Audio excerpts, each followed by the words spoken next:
Shalom everyone and welcome to Torah School. My name is Eric Allen. I will be your host. Today we will be reading KiTisa. So today we'll be reading KiTisa. It's Exodus 30:11 through 34:35. So Exodus 30:11 through 34:35. KiTisa, when you take. So if you all join me in prayer. Dear Heavenly Father Yahweh, we do thank you for your Sabbath.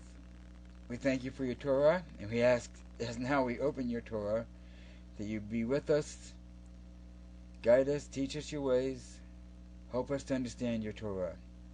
We thank you for the fellowship we've had, for the studies we've had, and for the food we've eaten.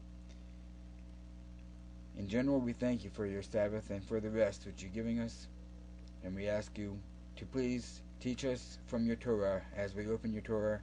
May we bless you by reading it. In Yahshua's name we ask. Make it so. Hallelujah. Alright, so like I said, we are reading Exodus 30:11 through 34, all the way through the end of 34. Verse 35 would be the end of that.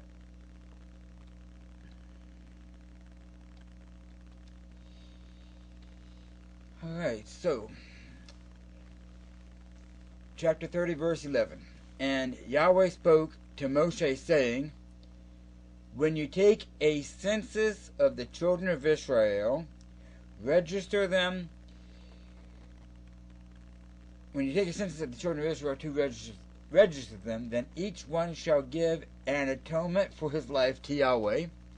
When you register them so that there is no plague among you, when you register them, everyone among those who are registered is to give this, half a shekel, according to the shekel of the set-apart place, 20 gerahs being the shekel. The half shekel is the contribution to Yahweh.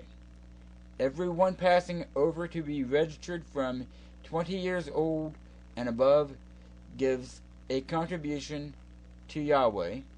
The rich does not give more, and the poor does not give less than half a shekel when you give a contribution to Yahweh to make atonement for yourselves. And you shall take the silver for the atonement from the children of Israel, and give it for the service in the tent of meeting, and it shall be to the children of Israel for a remembrance before Yahweh, to make atonements for yourself. So we have half a shekel, and then it later on says half a shekel of silver. Doing a conversion based on the conversion factors which we have available to us, that is about 2/10 of an ounce. In 2006, we calculated it to be $12.50. Doing now, because the inflation being controlled by the bankers even more so, we have it down to $3.31. But 2/10 of an ounce of silver is what it works out to being. It wasn't an obligation. It was quite a low amount. And that would be the phrase that a lot of people like to use anymore, is the fair share. Because the rich does not give more, the poor does not give less. It's a fair share. Instead of saying, well, because you're rich, we're going to make you pay all of your money. No. If you're rich, Yahweh has blessed you, and you give 2/10 of an ounce of silver for the upkeep of the temple. If you're poor, 2/10 of an ounce is not an astronomical amount. Everyone gives their fair share. That is the fairest way of doing it. So, verse 17. And Yahweh said to Moshe, saying, and you shall make a basin of bronze, with its stand also of bronze for washing, and you shall put it between the tent of meeting and the altar, and shall put water in it. And Aaron and his sons shall wash from their hands and shall wash from it their hands and their feet, when they go into the tent of meeting, or when they come near to the altar to attend, to burn an offering made by fire to Yahweh, they wash with water, lest they die. And they shall wash their hands and their feet, lest they die. And it shall be a law forever to them, to him and his seed throughout all their generations. Elder Hector likes pointing this one out, and it's a very good point. And I will repeat that. Every year we wash each other's feet when we do the Passover, because Yahshua commanded so do. And when we are washing someone's feet, we have our hands in the water washing the feet, so we're washing our hands as we're washing their feet. And then vice versa. They're washing their hands as they're washing our feet. So we're washing our hands and our feet before we bring the sacrifice. Interesting point, and it makes a lot of sense, and it's actually very neat to look at it that way. Because it says they shall wash their hands and their feet lest they die, when they go into the tent of meeting, or when they come near the altar to attend to burn an offering made by fire to Yahweh. So, verse 22. And Yahweh spoke to Moshe, saying, And take for yourself choice spices, 500 shekels of liquid myrrh, and half as much, 250 of sweet-smelling cinnamon, and 250 of sweet-smelling cane,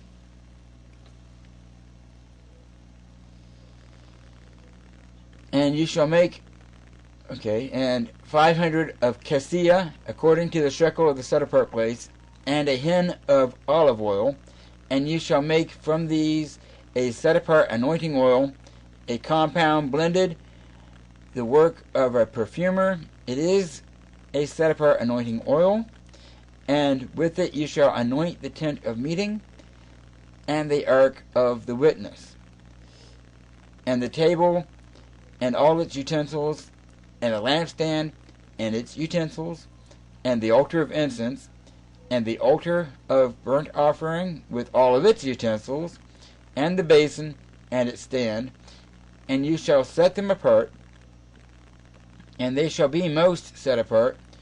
Whatever touches them is to be set apart. And you shall anoint Aaron and his sons, and set them apart to serve as priests to me. And the children of Israel, and speak to the children of Israel, saying, This is a set apart anointing oil to me throughout all your generations. It shall not be poured out on the flesh of a man, and make no other like it, according to its composition. It is set apart to you. Whoever compounds any like it, or whoever puts any of it on a stranger, shall be cut off from his people. And Yahweh said to Moshe, Take sweet spices, fragrant gum, cinnamon, and galbanum, and clear frankincense, with these sweet spices, all of it in equal amounts. Then you shall make of these an incense, a compound, a work of a perfumer, salted, clean, set apart. And you shall beat some of it very fine, and put it before the witness in the tent of meeting, where I meet with you. It is most set apart to you. And the incense which you make, do not make for yourselves according to its composition. It is set apart to you for Yahweh. Whoever makes any like it to smell it, he shall be cut off from his people. Alright, any questions, thoughts, comments, anything else? Go ahead and type in on your keyboards into the chat room, and we will be glad to address that. I hope everyone does log in, either as a guest or as a pseudonym, or their real name or whatever they want to use. Please log in, because when we get to the part of the Sabbath, we are going to get a discussion going. If you wish to participate, it would be more fun if you did. And you're welcome to join us in the discussion. We'll wait till we get there before we open that up, though. And Yahweh spoke to Moshe, saying, See, I have called by name Bezalel, son of Uri, son of Hur, of the tribe of Yehudah, and I have filled him with the spirit of Elohim in wisdom, and in understanding, and in knowledge, and in all work, to make designs in work in gold, and silver, and in bronze, and in cutting stones, for setting, and for carving wood, and to work all work. And look, I have appointed him, with him, Oliahab, son of Ahisamach, of the tribe of Dan, and I have put wisdom in the hearts of everyone who is wise-hearted, and they shall make all that I have commanded you. The tent of meeting, the ark of the witness, and the lid of atonement that is on it, and all the utensils of the tent, and the table and its utensils, and the clean gold lampstand with all its utensils, and the altar of incense, and the altar of burnt offering with all its utensils, and the basin and its stand, and the woven garments, and the set-apart garments for Aharon the priest, and the garments of his sons for serving as priests, and the anointing oil, and sweet incense for the set-apart place, according to all that I have commanded you, they are to do. And Yahweh spoke to Moshe, saying, And you speak to the children of Israel, saying, My Sabbaths you are to guard by all means, for it is a sign between me and you throughout your generations, to know that I, Yahweh, am setting you apart.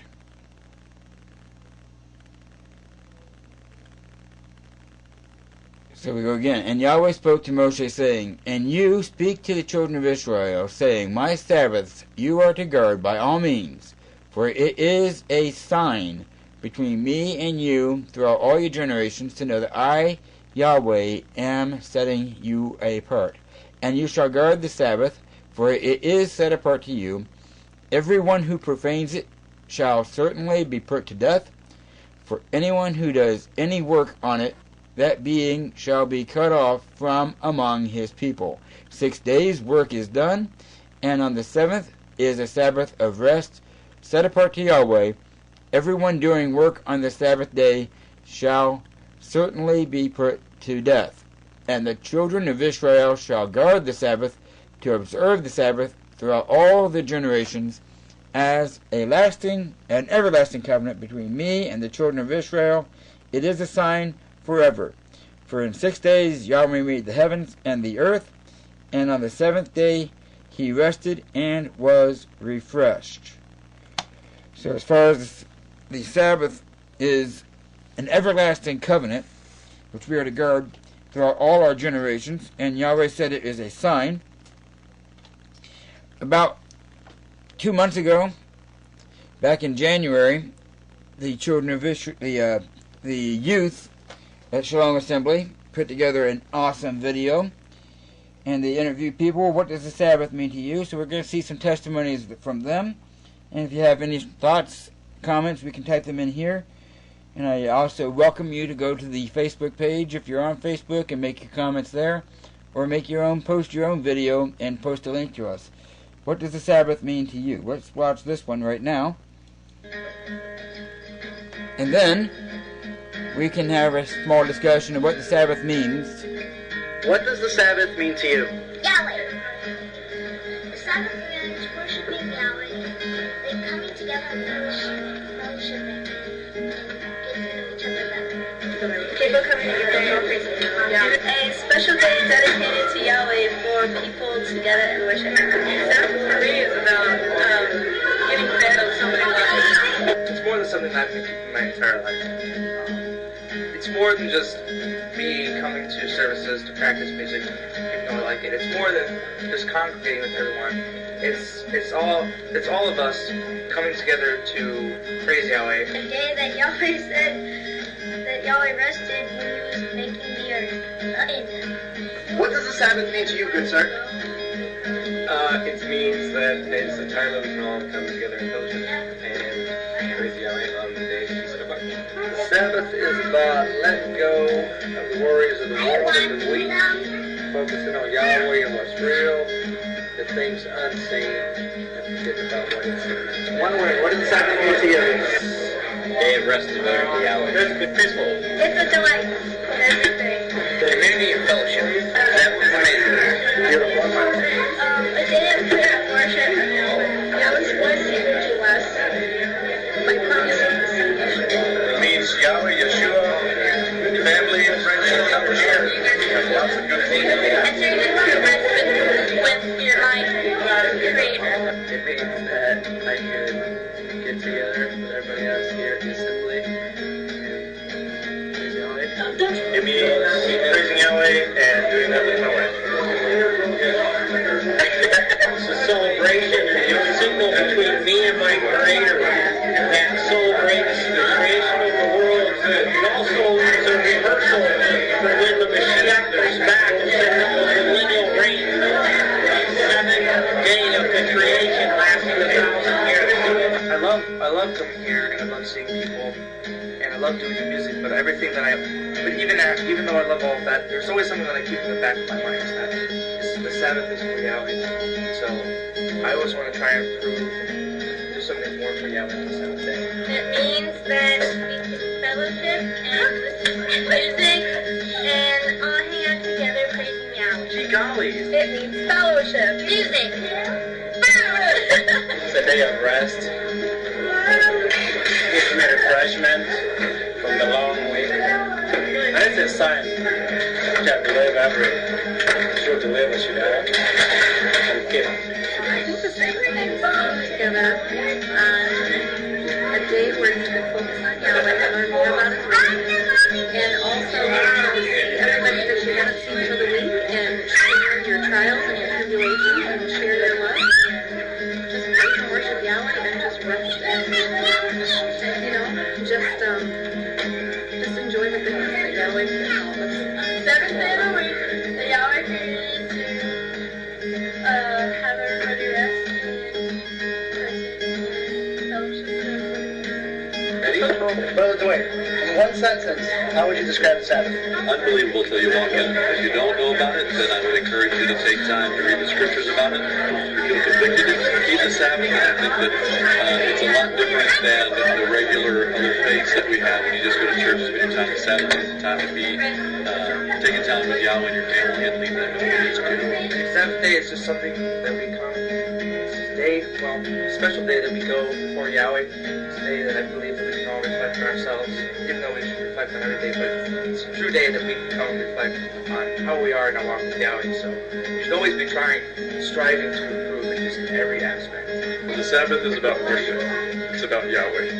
And it's about separating ourselves from the rest of the world and giving up on all of our worldly issues and just focusing in on Him. Giving Him the day. Take it easy.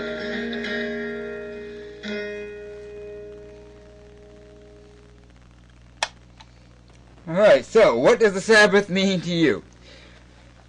Well, to me, what the Sabbath means is a delight. It's a day of freedom. It's a day when I don't have to worry about where my next paycheck's coming from, where my next meal is coming from. It's a day when I've already cooked all my meals. The day before, I've prepared all my food. So I can just sit back and relax and eat the food which I've already prepared. And I don't have to go out to work. I don't have to worry about money. I don't have to worry about any affairs. I know that Yahweh's taking care of me. So it is a proof of my faith when I don't go out and I don't work, and yet everything is taken care of and all the bills are paid and the money still comes in even though I'm not working. To me, it's a day of freedom. A day of when I don't have to worry about working. I don't have to stress. I don't have to have anything that is stressful. I can praise Yahweh, study Yahweh's Word without another worry in the world. So that's what the Sabbath means to me. Anybody have any comments here? What the Sabbath means to you? If so, go ahead and type them in. If not, we will continue our regularly scheduled Torah portion.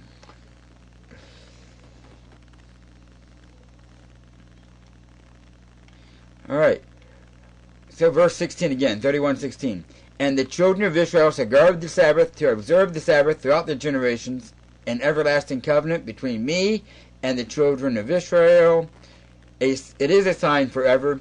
For in 6 days Yahweh made the heavens and the earth, and on the 7th day he rested and was refreshed. And when he had ended speaking with them on Mount Sinai, he gave Moshe the 2 tablets of witness, the tablets of stone written with the finger of Elohim.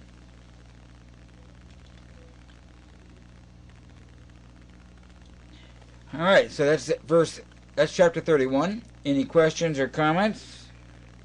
Okay. Thank you. We have comments here coming in. Rest, peace, and being with my Abba. Thank you for that comment. That's what the Sabbath means to one of our guests here at Shalom Assembly. Thank you for that. Over chapter 32.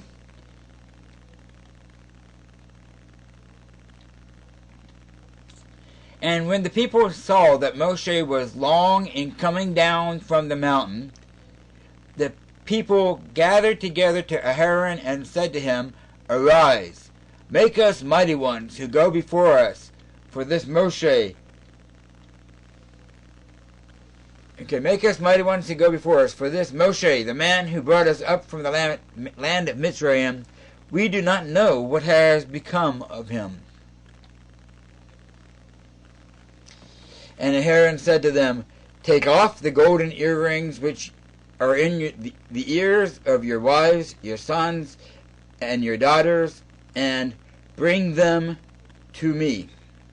And all the people took off the golden earrings which were in their ears, and brought them to Aaron, and he took this and from their hand, and he formed it with an engraving tool, and made a molded calf.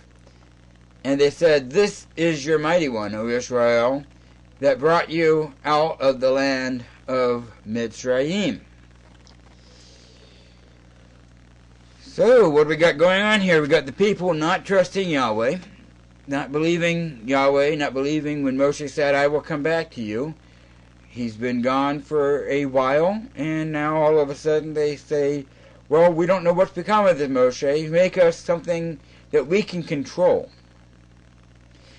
They heard the voice of Yahweh shouting out these commands and those commands and these ordinances, and they said, all that you have spoken we will do. But now that Moshe's gone, now they don't have to worry about this. They can now make a calf, and this calf's not going to tell them what to do. They're going to tell this calf what to do. That's an interesting aspect of their thinking, and it carries throughout, because even in the days of the kings, we will see that they have a doubt in Yahweh, so they put their trust in another army, so they take all the treasury out of the temple of Yahweh, all the gold and all the silver that is for Yahweh, and they give it to a foreign king, so the foreign king will protect them. And then they end up paying homage to the king forever. Eventually, we do see periodically kings that trust Yahweh who refuse to pay the homage, the tax, if it will. They refuse to pay this unfair tax, and they trust that Yahweh will be their guardian, their protector. They don't need to pay this foreign government anymore, and so they don't pay it, and then the foreign government Yahweh deals with directly by Yahweh's power. Not by might nor by power, but by my spirit, says Yahweh, and the foreign government is no longer a threat, no longer even an entity. That happened to the king of Ashur, it happened to the king of Midian. It happens many times when the children of Israel rebel against the foreign authorities and trust only in Yahweh. Then Yahweh does and is able to provide protection from them, or for them. So they made this golden calf out of the earrings and the gold and all the silver. When Yahweh said, go and Ask of your neighbor and ask of your friends of all this gold, and they will give it to you. Back before they exited Mitzrayim, they asked and they looted and the gold was just poured on them. They had to put gold on their children and on their wives, and now they're taking the gold from the children and the wives and making it into this abomination. So verse 23, and all the people took off their golden earrings which were in their ears and brought them to Aharon. And he took this from their hand and formed it with an engraving tool and made a molten calf. And they said, this is your mighty one, O Israel, that brought you out of the land of Mitzrayim. And Aharon saw and built an altar before it. And Aharon called out and said, tomorrow is a festival of Yahweh. And they rose early the next day and offered burnt offerings and brought peace offerings, and the people sat down to eat and drink, and rose up to play. And Yahweh said to Moshe, go, get down, for your people whom you brought out of the land of Mitzrayim have corrupted themselves. They have turned aside quickly out of the way which I commanded them. They have made themselves a molded calf, and they have bowed themselves to it, and slaughtered to it, and said, this is your mighty one, O Israel, who brought you out of the land of Mitzrayim. And Yahweh said to Moshe, I have seen this people, and see, it is a stiff-necked people. Before we go into there, we'll go and see that Yahweh is telling Moshe to go down now. As soon as they make the calf, Yahweh is telling Moshe to go down. It would be fair to assume that this would be the time Moshe would be going down. If they had just been patient and waited and not made the calf, then they would see Moshe and they would see Yahweh's plan play out. But they panicked. They took the matters into their own hands because they did not trust Yahweh. As the scripture says, they that wait upon Yahweh will renew their strength, mount up with wings as eagles, etc., etc., etc. Run and not be weary, walk and not faint.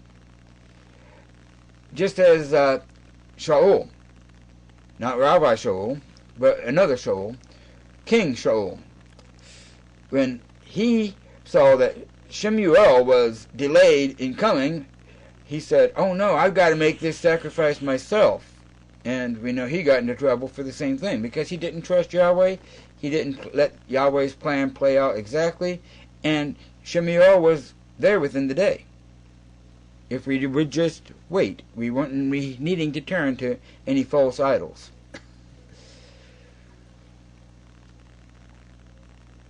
Okay, now verse 9 again, chapter 32, verse 9. Oh, wow, okay, we got more comments. Before we go there, if we are not careful, we will build our own golden calves and things we are comfortable with. Okay, in things we are comfortable with, the things we can put our faith in because we can see it. And it is often the very things Yah wants us to leave behind. Thank you very much, Elazar. Thank you, Bat-Yah. Thank you very much, Bat-Yah, for this comment because it is profound. Yahshua even said that a parable of a man who had all his riches in his storehouse, things he could see, and then the next day Yahweh required his life. So those things that he stored up did not save his life in the least bit, and they did not help sustain him at all. But we like to have the things we can see. When we have a plan, and we have a bank account, and we have enough money in the bank account to implement our plan, we're comfortable, because we have things we can see. When we don't have a dime in the bank account, and Yahweh says, go and build this, I can't do that, I don't have money. If Yahweh says, go and do it, it can be done. And faith is the substance of things unseen. So, thank you very much for that. We don't need to see. If we have the belief in Yahweh and know who Yahweh is and know that Yahweh is a rewarder of those who diligently seek Him, we don't need to have anything we can look at or tangible we can touch. Very good point. Thank you. Continuing on, verse 9. And Yahweh said to Moshe, I have seen this people, and see, it is a stiff-necked people, and now let me alone, that my wrath might burn against them, and I consume them, and make of you a great nation. But Moshe pleaded with Yahweh his Elohim, and said, Yahweh, why does your wrath burn against your people, whom you have brought out of the land of Mitzrayim with great power and with a strong hand? Why should the Mitzrayites speak and say, for evil he brought them out to kill them in the mountains, and consume them from the face of the earth? Turn from the heat of your wrath, and relent from this evil to your people. Remember Abraham, Yitzchak,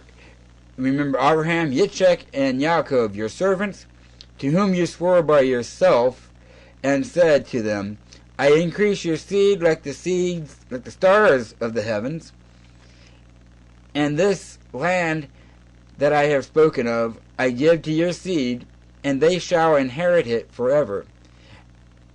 And Yahweh relented from the evil which he said he would do to his people. There are a couple ways of looking at this, maybe even more. The way I see it is reverse psychology. I don't see it as Yahweh ever having a desire to burn and consume the people and Moshe changing his mind. I see it as Moshe having a desire to burn and consume the people and Yahweh changing his mind.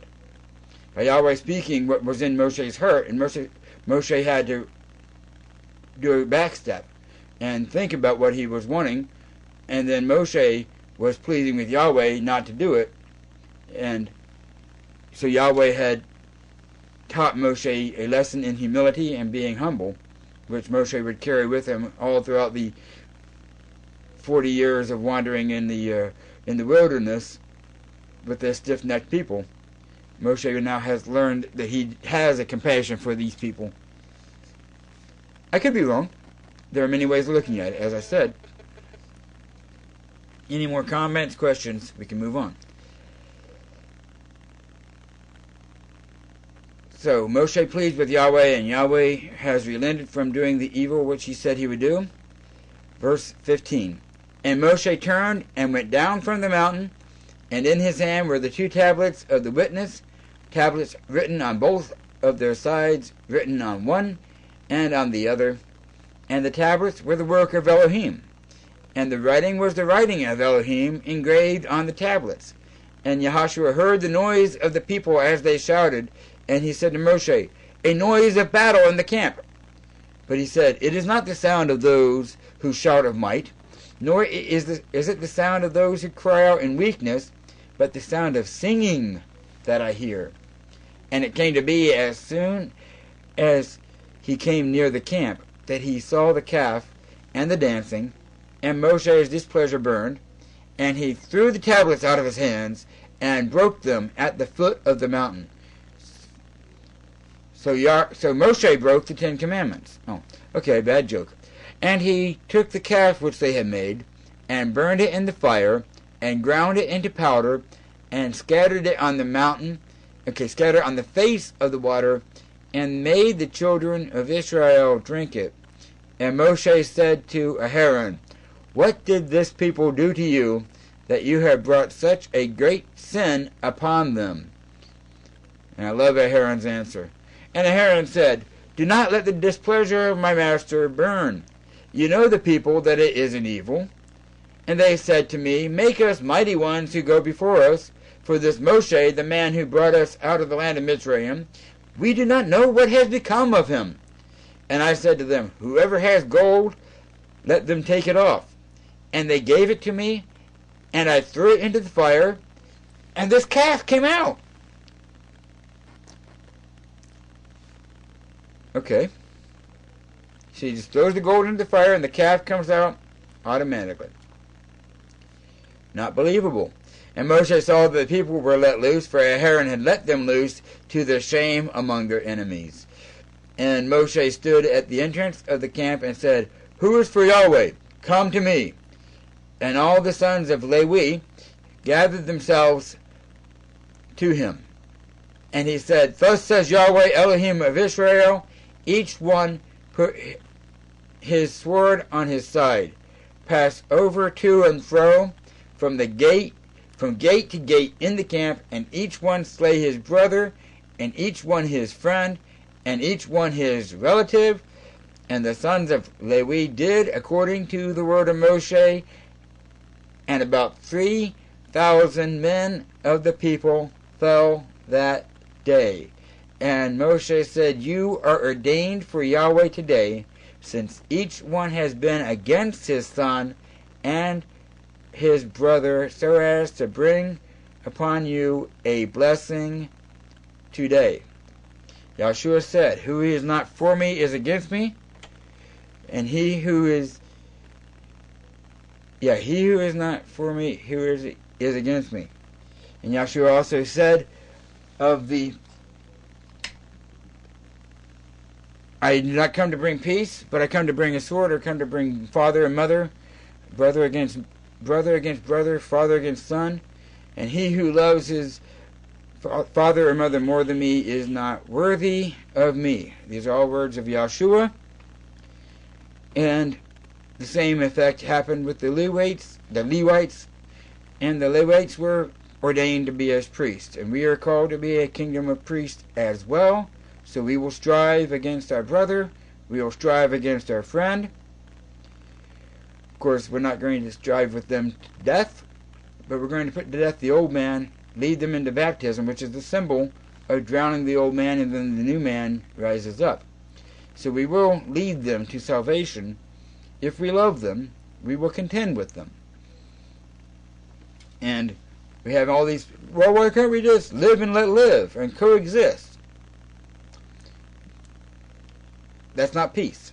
The true peace is when we bring them into life, and we know that they're going to live with us in the kingdom. Until then, we don't have peace.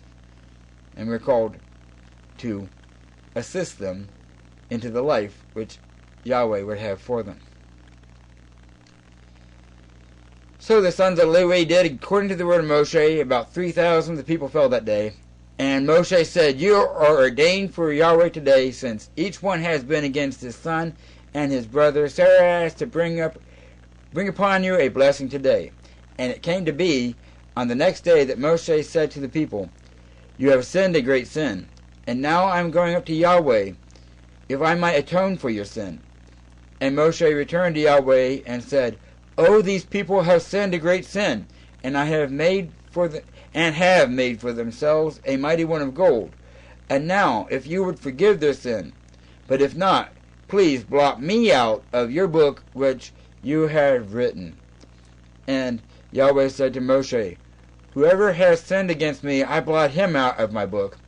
And now go, lead the people to the place of which I have spoken to you. See, my messenger goes before you, and in the day of my visitation I shall visit their sin upon them. And Yahweh plagued the people, because they made the calf which Aharon had made. And Yahweh said to Moshe, Come, go up from here, you and the people whom you have brought out of the land of Mitzrayim, to the land which I swore to Abraham, to Yitzchak, and to Yaakov, saying, To your seed I give it. And I shall send my messenger before you, and shall drive out the Canaanite, and the Amorite, and the Hittite, and the Perizzite, and the Hivite, and the Jebusite, to a land flowing of milk and honey. For I do not go up in your midst, because you are a stiff-necked people, lest I consume you on the way. So Yahweh is going to stay at the mountain of Elohim, Mount Horeb, Mount Sinai. Yahweh is going to stay where Yahweh is going to stay, and the people are going to go on their way, and Moshe is going to take the people to that land and trust that Yahweh is going to be with them, even though Yahweh is staying back here, because Yahweh is going to consume them if he goes among with them. And that doesn't sound like it's going to be comfortable for all the people to be walking away from that mountain where their Elohim is, and trusting that their Elohim will be with them, even though he's not going with them. So, verse 4, chapter 33, verse 4. And when the people heard this evil word, they mourned, and no one put on his ornaments. So his ornaments What are his ornaments? Idolatry. We have moon-shaped crescent earrings and star-shaped earrings. We have the moon and the stars as our ornaments, which we wear on our earrings and on our wrists and on our ankles and in our noses. So we have all these symbols and all these visible things that we can see, that we can feel, and we wear these every day. And because I'm wearing this star-shaped ornament, I can go ahead and be safe for the rest of the day. But now they're going to take that out, and they're going to abandon their idolatry. And verse 5, and Yahweh said to Moshe, say to the children of Israel, you are a stiff-necked people. Should I go up in your midst for one moment, I shall consume you. And now take off your ornaments, and I shall know what to do to you.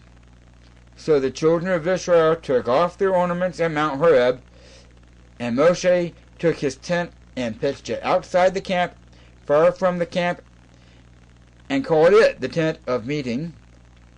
And it came to be that everyone who sought Yahweh went out to the tent of meeting, which was outside the camp.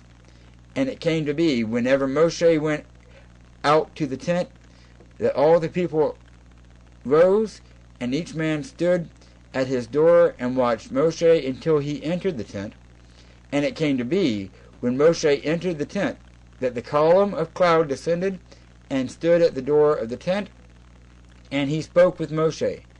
And the people saw the columns of cloud standing at the door, and the people, and all the people, rose and bowed themselves each one at the door of his tent.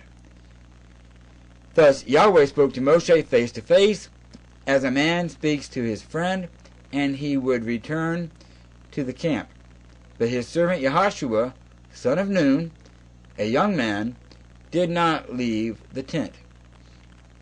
And Moshe said to Yahweh, see, you are saying to me, bring up these people, but you have not made known to me whom you would send with me, though you have said, I know you by name, and you also have found favor in my eyes.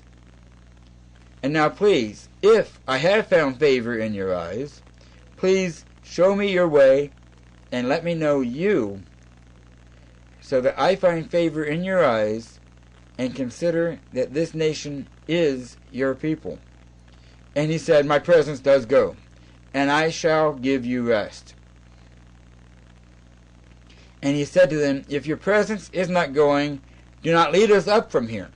For how then shall it be known that I have found favor in your eyes, I and your people, except you go with us?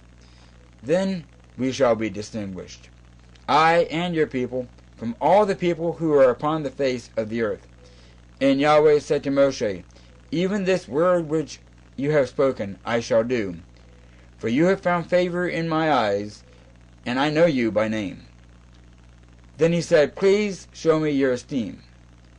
And he said, I shall cause my goodness to pass before you, and shall proclaim the name of Yahweh before you, and I shall favor him whom I favor, and shall have compassion on him whom I have compassion. But he said, you are unable to see my face, for no man does see me and live. And Yahweh said, there is a place with me, and you shall stand on the rock, and it shall be, while my esteem passes by, that I shall put you in the cleft of the rock, and cover you with my hand while I pass by. Then I shall take away my hand, and you shall see my back, but my face shall not be seen. Any thoughts, questions, comments? Alright, chapter 34. And Yahweh said to Moshe, cut 2 tablets of stone like the first ones, and I shall write on these tablets the words which were on the first tablets which you broke. And be ready in the morning. Then you shall come up in the morning to Mount Sinai, and present yourself to me there on the top of the mountain. And let no man come up with you, and let no man be seen in all the mountain, and let not even the flock or the herd feed in front of that mountain. And he cut 2 tablets of stone like the first ones, Then Moshe rose early in the morning and went up to Mount Sinai, as Yahweh had commanded him. And he took 2 tablets of stone in his hand, and Yahweh came down on the cloud, and stood with him there, and proclaimed the name of Yahweh. And Yahweh passed before him, and proclaimed, Yahweh, Yahweh, and El, compassionate and showing favor, patient and great in kindness and truth, watching over kindness for thousands, forgiving crookedness and transgressions and sin, but by no means leaving unpunished, visiting the crookedness of fathers upon the children and the children's children to the 3rd and 4th generation. And Moshe hurried and bowed himself toward the earth and did obeisance, and said, If now I have found favor in your eyes, O Yahweh, I pray, let Yahweh go in our midst, even though we are a stiff-necked people, and forgive our crookednesses and our sin, and take us as your inheritance. And he said, See, I am making a covenant. Before all your people, I am going to do wonders such as have not been done in all the earth, nor in any nation. And all the people among whom you are shall see the work of Yahweh, for what I am doing with you is awesome. Guard what I command you today. See, I am driving out before you the Amorite, the Canaanite, the Hittite, the Perizzite, the Hivite, and the Jebusite. Guard yourself, lest you make a covenant with the inhabitants of the land where you are going, lest it be a snare in your midst. But break down their altars, and smash their pillars, and cut down their Asherim. For you do not bow yourselves to another mighty one. For Yahweh, whose name is jealous, is a jealous El. Lest you make a covenant with the inhabitants of the land, and they whore after their mighty ones, and slaughter to their mighty ones, and one of them invites you, and you eat of his slaughterings. And you take of his daughters for your sons, and his daughters whore after their mighty ones, and make your sons whore after their mighty ones. Alright, so we have Yahushua, who stayed in the tent of meeting with Yahweh constantly, and we have the command right here, and we also discussed about the calf and about idolatry, things that we can see and feel and touch with our own hands, and using our own judgment, and not seeking the face of Yahweh. But Yahushua, later on, is going to use his own judgment. He's not going to seek the face of Yahweh. He's going to trust what he sees and what he can touch. When he sees the dried bread, and he sees the sackcloth with holes in it, and he sees the worn out clothing on them, he's going to make his own judgment without consulting Yahweh. Guard yourself lest you make a covenant. Verse 12. Guard yourself lest you make a covenant with the inhabitants of the land where you're going, lest it be a snare in your midst. He's going to make a covenant with the inhabitants of the land, being fooled into thinking they are foreign people. But he could have consulted Yahweh, should have consulted Yahweh, and not trusted what his eyes could see. But nonetheless, it happens.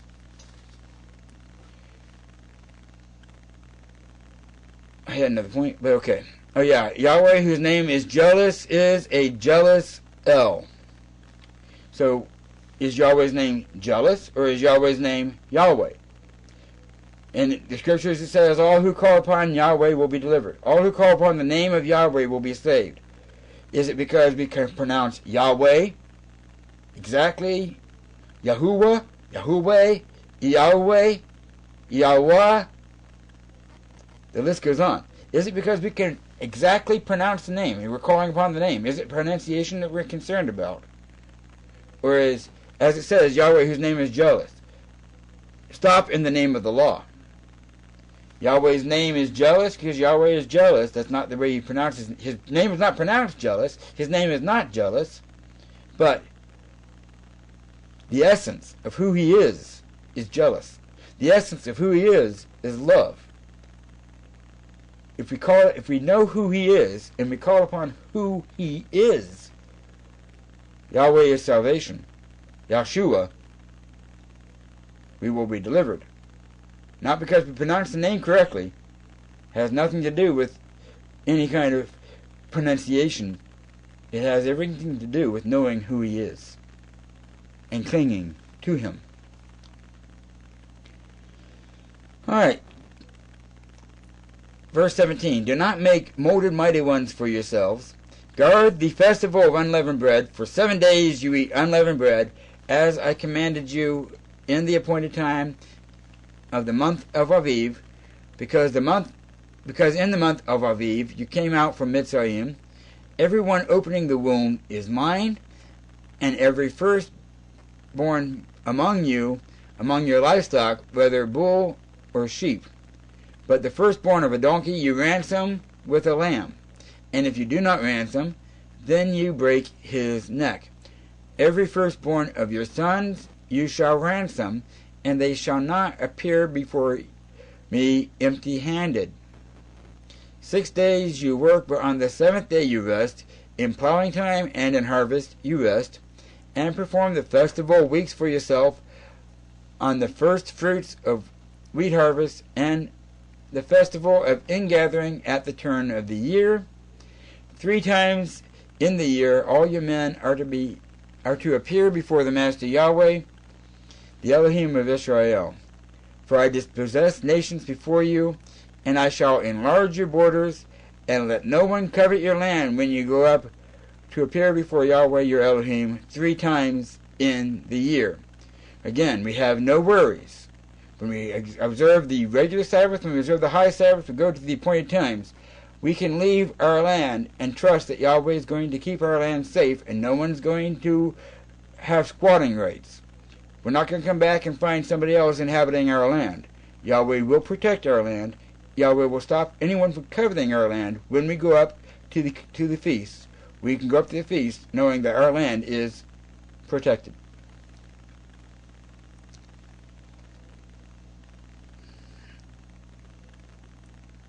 Verse 25. Do not offer the blood of my slaughtering with leaven, and do not let the slaughtering of the festival of the Passover remain until morning. Bring the first fruits of your land to the house of Yahweh your Elohim.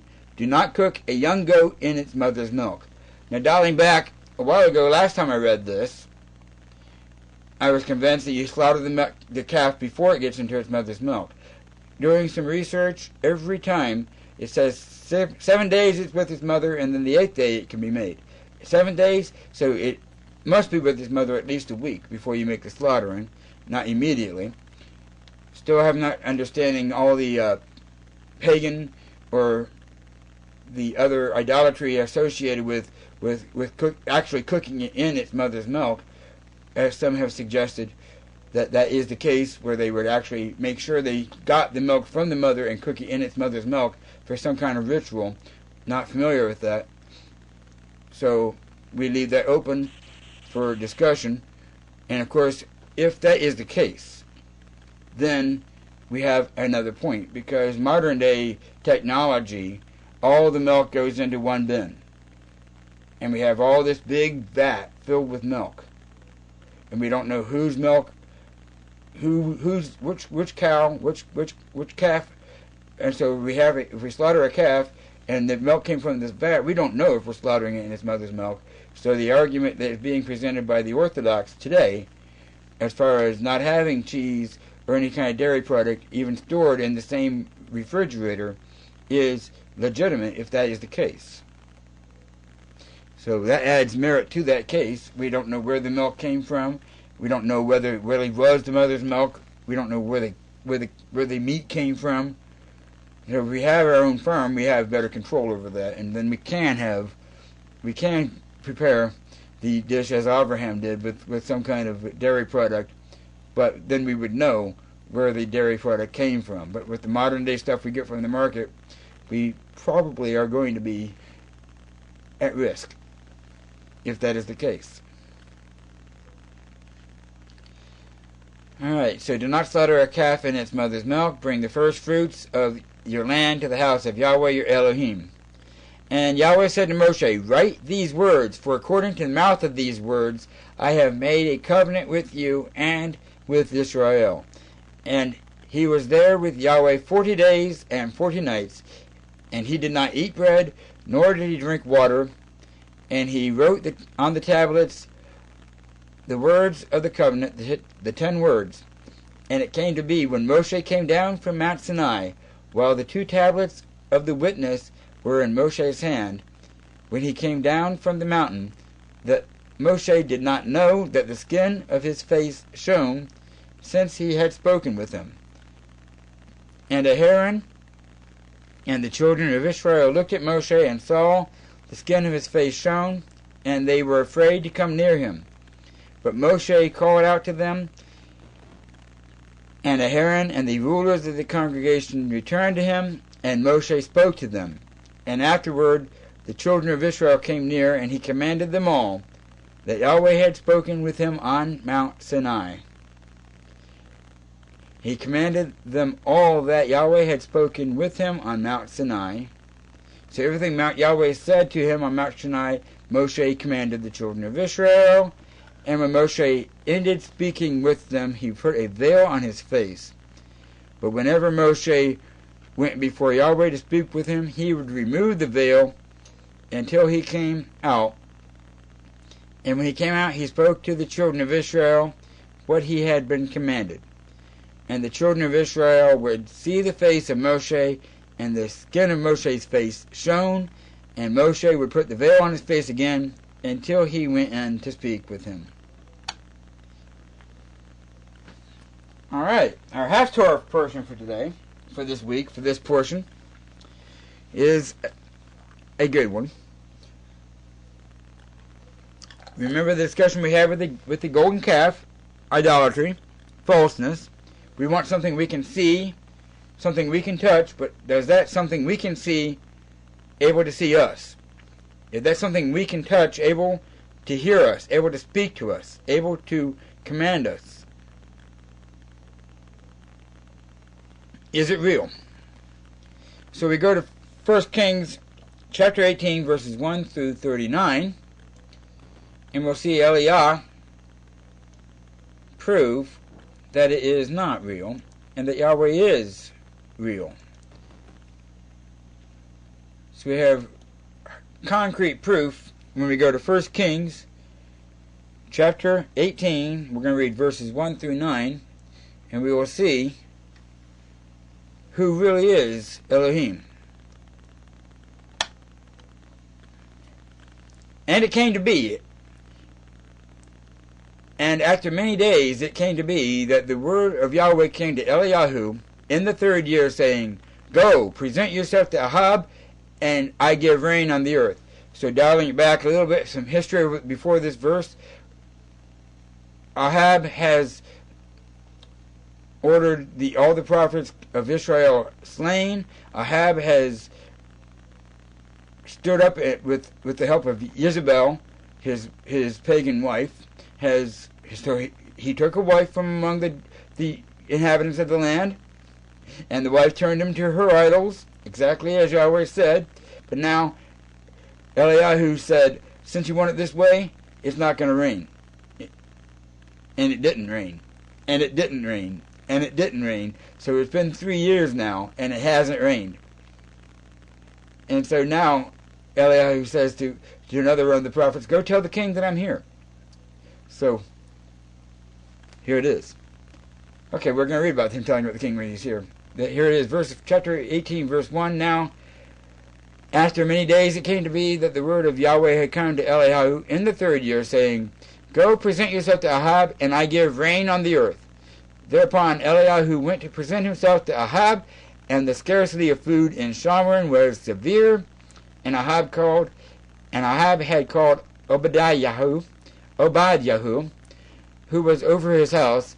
Now Obadiah feared Yahweh exceedingly, and it came to be, when Jezebel cut down the prophets of Yahweh, that Obadiah had taken 100 prophets and hidden them 50 to a cave, so that's 2 caves, and had fed them with bread and water. And Ahab had said to Obadiah, go into the land to all the springs of water, to all the wadis. It could be that we find grass to keep the horses and mules alive, and not have any livestock cut off. And they divided the land between them to pass over it. And Ahab went one way by himself, and Obadiah went another way by himself. As Obadiah was on his way, then see Eliyahu met him, and he recognized him, and fell on his face, and said, Is that you, my master Eliyahu? And he answered him, It is I. Go say to your master, Eliyahu is here. And he said, What have I sinned that you are giving your servant into the hand of Ahab to kill me? As Yahweh your Elohim lives, there is no nation or reign where my master has not sent to look for you. And when they said, He is not here, he made the reign or nation swear that they could not find you. And now you say, Go to your master. Go say to your master, Eliyahu is here. And it shall be as soon as I am gone from you, that the Spirit of Yahweh takes you away to a place I do not know. And I shall come to report to Ahab, and when he does not find you, he shall kill me. But I, your servant, have feared Yahweh from my youth. Was it not reported to my master what I did when Isabel slew the prophets of Yahweh, how I hid 100 men of the prophets of Yahweh, 50 to a cave, and I fed them with bread and water? And now you say, Go say to your master, Eliyahu is here. Then he shall slay me. And Eliyahu said, As Yahweh of hosts lives, before whom I stand, I shall indeed show myself to him today. And Obadiah then went to meet with Ahab and informed him, and Ahab went to meet with Eliyahu. And it came to be when Ahab saw Eliyahu that Ahab said to him, Is that you, O disturber of Israel? And he answered him, I have not disturbed Israel, but you and your father's house, in that you have forsaken the commands of Yahweh, and have followed the Baals. And now, send and gather all Israel to me on Mount Carmel, the 450 prophets of Baal, and the 400 prophets of Asherah, who eat at Isabel's table. Ahab then sent for all the children of Israel, and gathered the prophets to Mount Carmel. And Eliyahu came to all the people and said, How long would you keep hopping between 2 opinions? If Yahweh is Elohim, follow him. And if Baal, follow him. But the people answered him not a word. And Eliyahu said to the people, I alone am left a prophet of Yahweh, but the prophets of Baal are 450 men. Now let them give us 2 bulls, and let them choose 1 bull for themselves, and cut it into pieces, and lay it on the wood, but set no fire. And I prepare the other bull, and lay it on the wood, but set no fire. And you shall call upon the name of your mighty one, and I shall call upon the name of Yahweh, and the Elohim who answers by fire. He is Elohim. So the people answered and said, The word is good. And Eliyahu said to the prophets of Baal, Choose 1 bull for yourselves, and prepare it first, for you are many, and call upon the name of your mighty one, but set no fire. So they took the bull which was given them, and prepared it, and called upon the name of Baal from morning even until noon, saying, O Baal, answer us. But there was no voice, and no one answered. And they leaped about the altar which they had made. And it came to be at noon that Eliyahu taunted them and said, Cry aloud, for he is a mighty one. He is meditating, or he is busy, or he is on a journey. Or it could be that he is asleep and has to be awakened.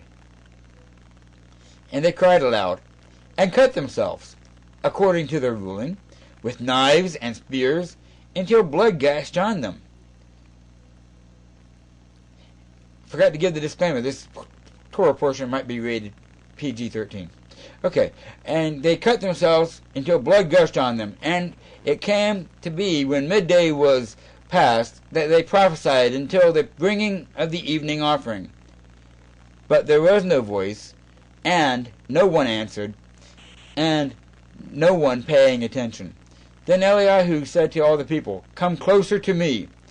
And all the people came closer to him, and he repaired the altar of Yahweh, which was broken down.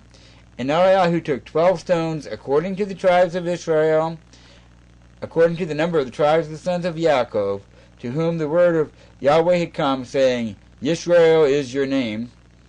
And the stones which he built on, and with the stones he built an altar in the name of Yahweh, and he made a trench all around the altar, large enough to hold 2 seahs of seed. And he arranged the wood and cut the bull in its pieces, and laid it on the wood, and said, "Fill 4 jars with water, and pour it on the burnt offering and on the wood." Then he said, "Do it a second time." And they did it a second time. And he said, "Do it a third time." And they did it a third time. And the water flowed around the altar, and he filled the trench with water too. And it came to be, at the time of bringing the evening offering, that Eliyahu the prophet came near and said, "Yahweh, Elohim of Abraham, Yitzchak, and Yisrael, let it be known today, you are Elohim in Israel, and I, your servant, have done these matters by your word. Answer me, O Yahweh. Answer me, and let these people know that you are Yahweh Elohim, and you shall turn their hearts back to you again." Then the fire of Yahweh fell and consumed the burnt offering, and the wood, and the stones, and the dust, and licked up the water that was in the trench. And the people saw, and fell on their faces, and said, "Yahweh, he is the Elohim. Yahweh, he is the Elohim." And Eliyahu said to them, "Seize the prophets of Baal. Do not let one of them escape." So they seized them, and Eliyahu brought them down to the Wadi Kishon, and slaughtered them there. And Eliyahu said to Ahab, "Go up, eat and drink, because of the sound of the noise of rain." And Ahab went up to eat and drink, and Eliyahu went to the top of Mount Carmel, and he bowed down on the ground, and put his face between his knees. We read a little bit more than that, but okay. We read a little bit more than 39. Might as well read the rest of it, because we can see the power of Elohim in this. And said to her servant, "Go up, please, and look closely toward the sea." So he went up and looked closely, and said, "Not a speck." And 7 times he said, "Go again." And it came to be the 7th time that he said, "See, a little cloud as small as a man's hand is coming out of the sea." And he said, "Go up, say to Ahab, hitch up and go down before the rain stops you." And in the meantime it came to be that the heavens became black with clouds and wind, and there was a heavy rain, while Ahab rode and went to Yisrael. And the hand of Yahweh was on Eliyahu, and he girded up his loins and ran ahead of Ahab to the entrance of Yisrael. So we actually read through 46 there, yet we see the complete story.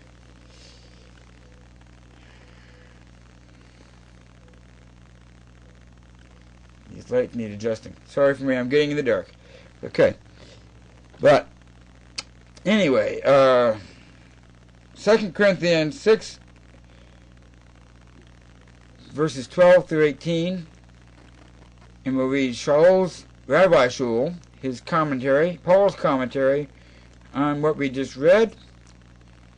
2 Corinthians 6, 12 through 18.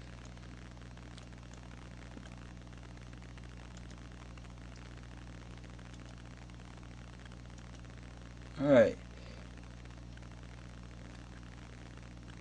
"You are not restrained by us, but you are restrained by your own affections. We've already discussed that.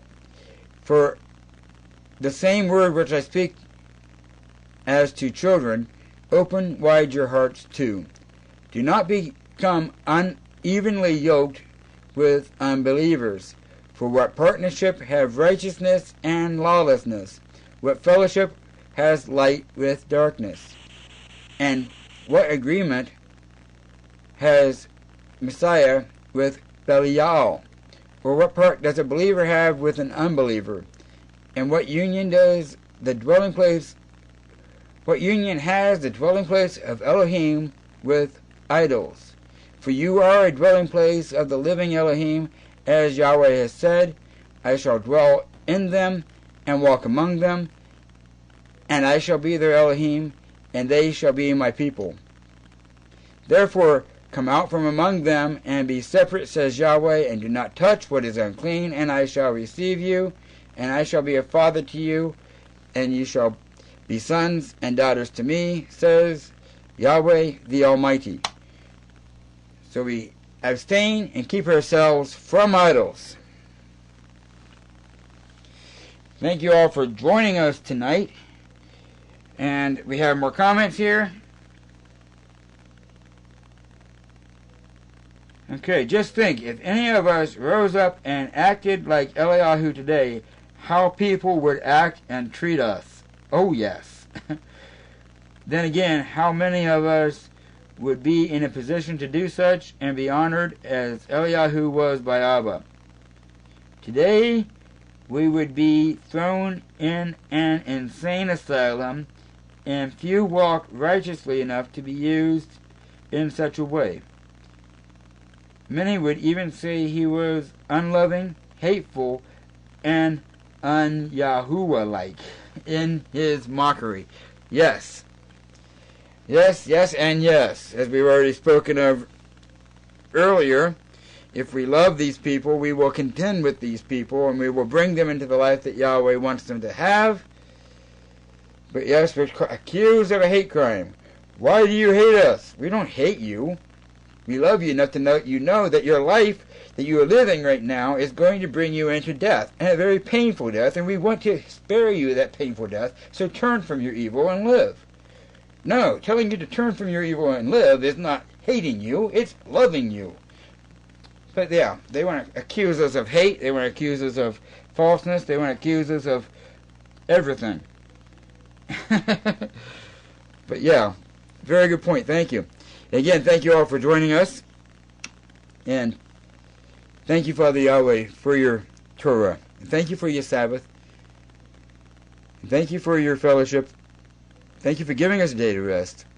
Thank you for giving us your Torah to study so that we can know you, so that we can love you, so that we can learn about your ways and share your ways with the world. And we ask now, as we go out about the 6 days that we shall do our labor, that we also do yours, that we strive with our brother, we strive with our neighbor, and we help them to find you. Peacefully, lovingly, with a compassion to bring them into life. Let us teach them your ways. In Yahshua's name we ask, make it so. Hallelujah.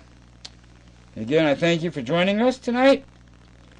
This has been a presentation of Shalom Assembly of Yahweh. I would also like to thank Michael James Fry for providing the furnishing, the artwork, and technical assistance. I would like to thank John Freeland for the graphics that you're seeing now and the animations. And I would like to thank Mr. Kent for usually he's with me as a sidekick and providing much insight and keeping me on topic. And I am your host, Eric Allen. Again, we are produced by activists for Yahshua Messiah for the Shalom Assembly of Yahweh.